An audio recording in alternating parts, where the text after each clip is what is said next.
வருகிறார்கள். இந்த உயிருக்கு பிரச்சனையே வராம இருக்கிறதுக்கு ஒரு வழி, அதுதான் உயிருக்கு ஊதியம். இந்த ஊதியம்னா என்னங்க? ஊதியம்னா என்ன? சம்பளம். ஊதியம்னா என்ன? சம்பளம்.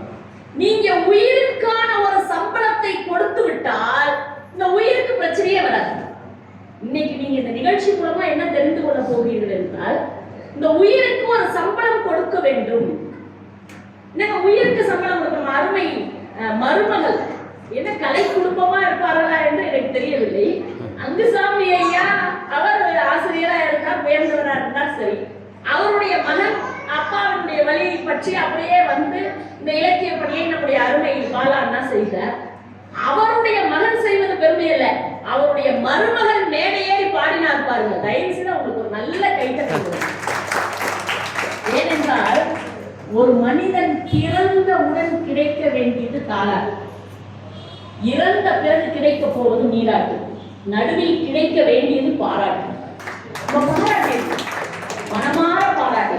அதனால ரொம்ப நல்லா பாடினார்கள். அவர் இன்னும் மேன்மேலும் வளர்ந்து அந்த இசை குடும்பம். நான் சொன்னேன், நீங்க இந்த 3 பேர் முக்கியமா நின்று வானொலி ஐயாவும் நம்முடைய கிருஷ்ணகுமார் ஐயாவும் பாலாளனும் இயல் இசை நாடகம் 3 பேரும் சேர்ந்து ஒரு இலக்கிய இல்லாத மிகச்சிறப்பாக நடத்தி கொண்டிருக்கிறார்கள்.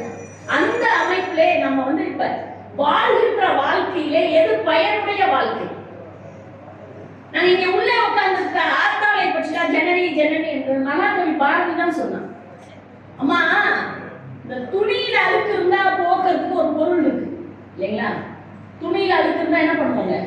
சோப்பு போட்டா போயிடும். மணியில அழுக்கு இருந்தா என்ன பண்ணுவாங்க? சாணம் போட்டா போயிடும். துணியில அழுக்கு இருந்தா, இப்ப தோல்ல அழுக்கு இருக்கு, உடம்புல அழுக்கு இருக்கு, இதுல அழுக்கு போகணும்னா சோப்பு போட்டா போயிடும். பாரதி சொன்னா, அம்மா முத்துமாரி, ரொம்ப வருஷமா என்கிட்ட ஒரு பொருள் இருக்கு, அழுக்காவே இருக்கு, அதை எப்படி அழுக்க போக்குறதுன்னு எனக்கு தெரியலம்மா. அந்த கவிதை இதுதான். துணி வெளுக்க மண்ணுண்டு எங்கள் முத்து மாரியம்மா, எங்கள் முத்து மாரியம்மா. தோல் வெளுக்க சாம்பல் உண்டு எங்கள் முத்து மாரியம்மா, எங்கள் முத்து மாரியம்மா. மணி வெளுக்க சாணை உண்டு எங்கள் முத்து மாரியம்மா, எங்கள் முத்து மாரியம்மா. என் மனம் வெளுக்க வழியிலேயே எங்கள் முத்து மாரியம்மா, எங்கள் முத்து மாரியம்மா. மனசு சுத்தமாகிறதுக்கு என்ன வழி? அதைத்தான் நம்முடைய மருத்துவர் ஐயா சொன்னார். உங்க வீட்டில் இருக்கிற குழந்தைகளை எல்லாம் தயவு செய்து அழைத்து கொண்டு வாருங்கள். இங்க இருக்கிற ஒரு பெருமக்களையும் நான் கையெடுத்து கும்பிட்டு கேட்கிறேன். உங்க வீட்டில் இருக்கிற குழந்தைங்களை தயவு செஞ்சு அழைச்சிட்டு வாங்க. நீங்கள் வருவதெல்லாம் பெருமையே கிடையாது. உங்க வீட்டில் இருக்கிற குழந்தைகளை அழைத்து கேட்க மாட்டாங்க. நீங்க சொல்வீங்க கேட்பாங்களா? விளையாண்டுட்டு இருப்பாங்க. பரவாயில்லை, தயவு செய்து அழைத்துக் கொண்டு வாருங்கள். ஏனென்றால் எங்க அம்மா அதை செஞ்சாங்க. எங்க அம்மா வாரியார் சுவாமிகள் பேசினாலும், புலவர் கீரன் பேசினாலும், முப்பதி அம்மா பேசினாலும், எல்லோரும் ஆன்மீக சொற்பொழிவு நடக்கின்ற எல்லா இடத்துக்கும் என் தாயார் என்னை அழைத்துக் கொண்டு போனார். நீங்க நம்ப மாட்டீங்க, மார்கழி மாசம் 30 நாளும் காலையில 4 மணிக்கு எந்திரிக்கணுங்க. எங்க அம்மா எழுப்பி விட்டுருவாங்க. 5 மணிக்கு குளிச்சு முடிச்சு கோயில்ல போய் உட்கார்ந்து திருப்பாவை சொல்லணும். சிவபெருமான் கோயில்ல போய் திருவம்பாவை சொல்லணும் 20 பாட்டும். திருப்பள்ளி எழுச்சி 10 பாட்டு பாடணும். வீட்டுக்கு வந்த உடனே எங்க அப்பா சாமி கும்பிட்டு இருப்பாரு. நாங்க நின்று அபிராமி அந்தாதி 100 பாட்டும் சொல்லணும். இந்த 100 பாட்டும் சொல்லி முடிச்ச உடனே எங்க அப்பா என்ன பண்ணுவார்? ஒரு கல்கண்டு டப்பா வச்சிருப்பாரு.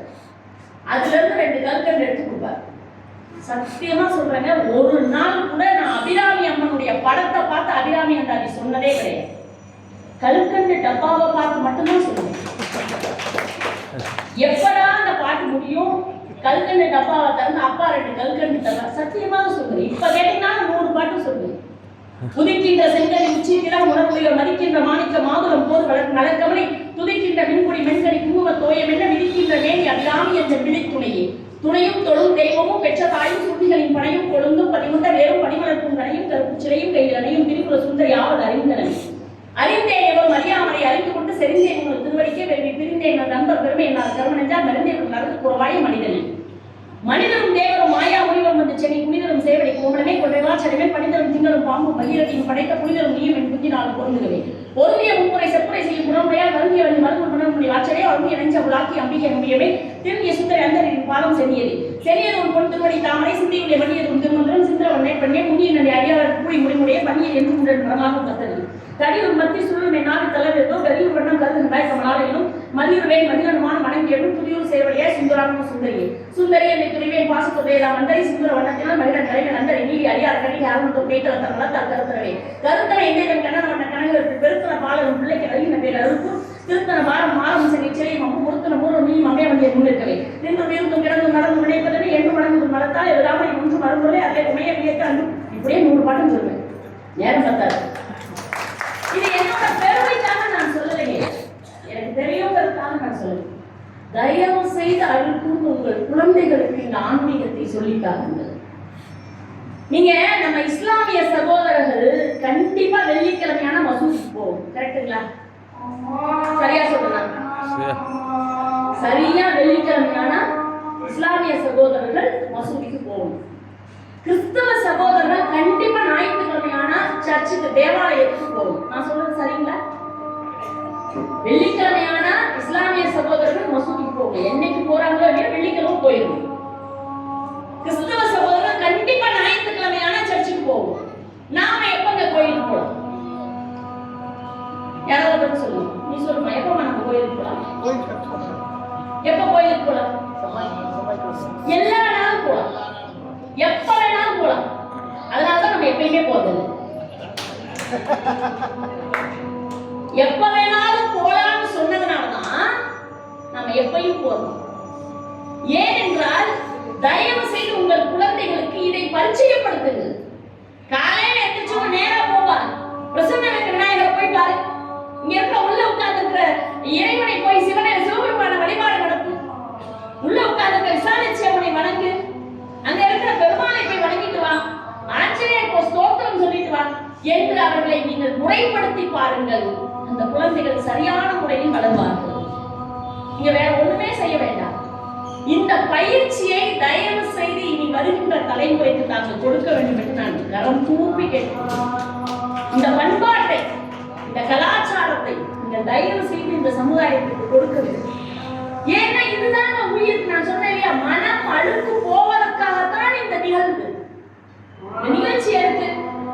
இது எதற்காக மெனக்கெட்டு 61 ஆண்டுகள் நடத்த வேண்டிய அவசியம் என்ன? அன்பார்ந்தவர்களே, நீங்கள் இங்க எல்லோரும் வந்திருக்கீங்க. உங்க எல்லாருக்கும் நான் கேட்கிறேன், நீங்க விநாயகர் பெருமானுக்கு நீங்க உள்ள ஏதாவது கொண்டு வரணும். ஒண்ணும் வேணாம், ஒரு தட்டுல உங்க வீட்டுல இருந்து ஒரு கிண்ணத்துல தண்ணி எடுத்துக்கோங்க. ஒரு கிண்ணத்துல தண்ணி, ஒரு கிண்ணத்துல சாப்பாடு எடுத்து அதுல கொஞ்சம் வெல்லம் கலந்து எடுத்துக்கோங்க. ஒரு கிண்ணத்துல சாம்பல் எடுத்துக்கோங்க. ஒரு கிண்ணத்துல பூ எடுத்துக்கோங்க. ஒரு கிண்ணத்துல பழம் எடுத்துக்கோங்க. 5 கிண்ணம் சொல்லியிருக்கேன். இந்த 5 கிண்ணத்தையும் நேரா கொண்டு விநாயகர் சன்னதியில வச்சுட்டு உள்ள எம்பெருமான் சன்னதியில வச்சுட்டு அந்த பெருமாள் சன்னதியிலையும் வச்சுக்கிட்டு இப்ப வெளியில கொண்டு வாங்க. இப்ப நான் கேட்கிறேன், இந்த பூவுக்கு என்ன பெயர் தெரியுமா? புஷ்பம். இந்த பழத்துக்கு என்ன பெயர் தெரியுமா? அதிமதுர கனி.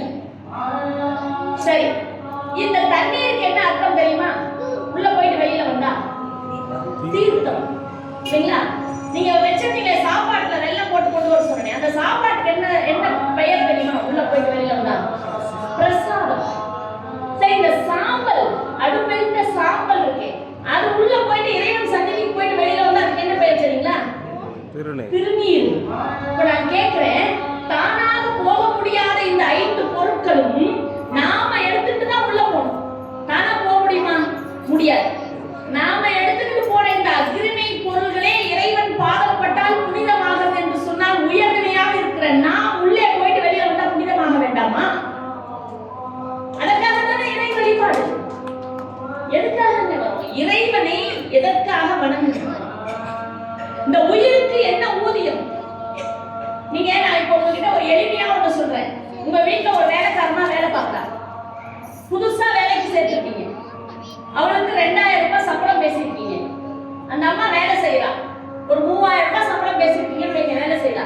10 நாள் வேலை செய்யறா, உங்களுக்கு அவ செஞ்ச வேலை பிடிக்கல, சரியா வேலை செய்யல. நீங்க சொல்றீங்க, அம்மா நீ வேலை பார்த்தது போதும், நீ வேலையை விட்டு நின்னுக்கோன்றீங்க. அந்த அம்மா நின்றுக்கிட்டான்னு வைங்க. இப்ப 10 நாள் வேலை செஞ்ச அந்த அம்மா, நான் வேலைக்கு வேணாமா, நீ போயிட்டு வாமா, நான் சும்மா போயிடுமா?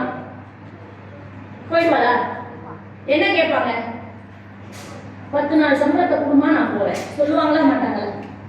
நான் சொல்றது புரியுதுங்களா? 10 நாள் சம்பளத்தை ஊதியத்தை கொடு, நான் வீட்டுக்கு போறேன். வேலைக்கு வேணாண்டா 10 நாள் சம்பளத்தையா கொடுக்கும். 1 மாசம் சம்பளம் கொடுக்கணும், இல்ல 1 மாசம் சம்பளம் வேணா 10 நாள் சம்பளமா கொடுக்கணுமா இல்லையா?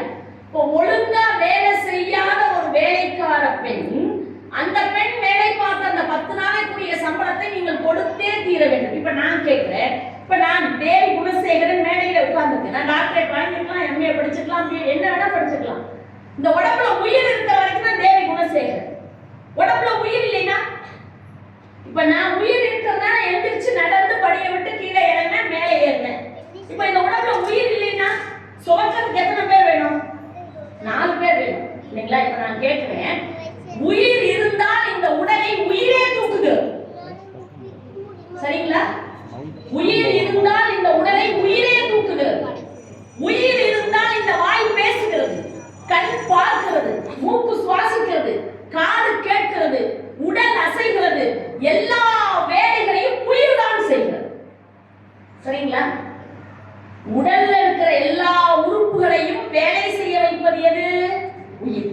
உயிர் தான் உங்கள் உடலுக்குள்ளே இருந்து நீங்கள் இட்ட வேலைகளை மிகச்சரியாக செய்யும். அதான் நான் சொல்றேன், பாருனா பார்க்குது, பேசுனா பேசுது, நடனா நடக்குது. இத்தனை கட்டளைகளையும் நீங்கள் இட்ட கட்டளைகளை ஒரு துளி கூட தவறாமல் மிகச்சரியாக வேலை செய்கிற இந்த உயிருக்கு நீங்கள் என்ன சம்பளம் கொடுத்தீங்க? இதுதான் நான் இப்ப நீங்க தலைப்பே இருக்கும். 10 நாள் ஒழுங்கா வேலை செய்யாத வேலைக்காரி சம்பளம் கேட்கிறாள்ல, உங்க உடம்புக்குள்ளார உள்ளே இருக்கிற காரணத்தினால் இந்த உயிர் இருக்கிறதே, இந்த உயிருக்கு இவ்வளவு நாள் உங்களுக்காகவே வேலை செய்த இந்த உயிருக்கு நீங்கள் என்னையா சம்பளம் கொடுத்தீர்கள்? என்னையா சம்பளம் கொடுத்தீங்க? அப்ப நீங்க கேட்பீங்க, உயிர் சம்பளம் கேட்குமாங்க? உயிர் சம்பளம் கேட்கும். சரி, சம்பளம் கொடுத்தா என்ன ஆகும்? கொடுக்கலைன்னா என்ன? சம்பளம் கொடுக்கலைன்னா வேலைக்காரி வேலை செய்வாளா? வேலை செய்ய மாட்டால. இப்ப இந்த உயிருக்கான சம்பளத்தை நீங்கள் சரியாக கொடுத்தீர்கள் என்று சொன்னால் இந்த உயிர் மகிழ்ச்சியாக உங்கள் உடலிலேயே தங்கியிருக்கும்.